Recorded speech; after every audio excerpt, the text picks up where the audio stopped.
All new Diwali collections. இங்க புதுசு எல்லாமே புதுசு. ஆனந்தம் சில்க்ஸ்.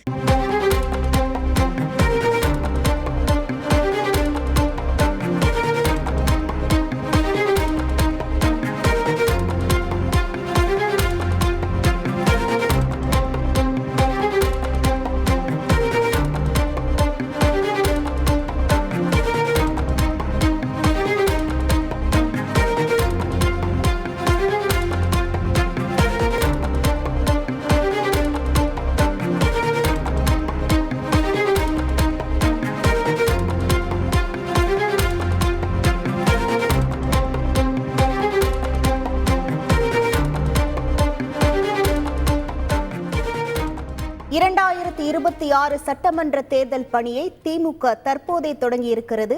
சட்டமன்ற தேர்தல் பணி தொடர்பாக திமுக தொகுதி பார்வையாளர்களை நியமனம் செய்து உத்தரவிட்டிருக்கிறது. 234 தொகுதிகளுக்கும் தொகுதி பார்வையாளர்கள் நியமனம் செய்யப்பட்டிருக்கிறார்கள். இது குறித்தான முழு விவரங்களோடு இணைகிறார் நமது செய்தியாளர் ரமேஷ். வணக்கம் ரமேஷ். தற்போது நியமிக்கப்பட்டுள்ளவர்களின் பணிகள் என்னவாக உள்ளது? முழு விவரங்கள் என்ன? வணக்கம். 2026 சட்டமன்ற தேர்தல் பணிக்காக திமுக தொகுதி பார்வையாளர்களை நியமித்து அறிவிப்பை வெளியிட்டிருக்கிறது. திமுகவை பொறுத்த வரைக்கும் 2026 சட்டமன்ற தேர்தலுக்கான பணியை கடந்த 3 மாதத்துக்கு முன்பாகவே தொடங்கிவிட்டனர். அந்த வகையில் தேர்தல் பணிக்கான அடுத்த கட்ட நகர்வாக இப்போது 234 சட்டமன்ற தொகுதிக்கும் தொகுதி பார்வையாளர்கள் நியமனம் என்பது அறிவிக்கப்பட்டிருக்கிறது.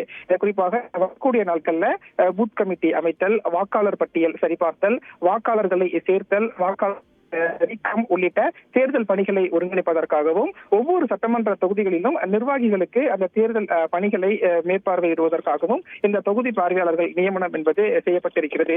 ஏற்கனவே நாடாளுமன்ற தேர்தல் நடைபெற்ற போதும் கூட திமுகவில் இதே போன்றே 234 சட்டமன்ற தொகுதிக்கும் தொகுதி பார்வையாளர்கள் நியமிக்கப்பட்டிருந்தனர். இந்த நிர்வாகிகள் தான் ஒவ்வொரு சட்டமன்ற தொகுதிக்கும் சென்று தேர்தல் பணிகளை எல்லாம் ஒருங்கிணைத்தார்கள். அந்த வகையில் 2026 சட்டமன்ற தேர்தலுக்கும் தொகுதி பார்வையாளர்கள் நியமனம் என்பதை திமுக அறிவித்திருக்கிறது.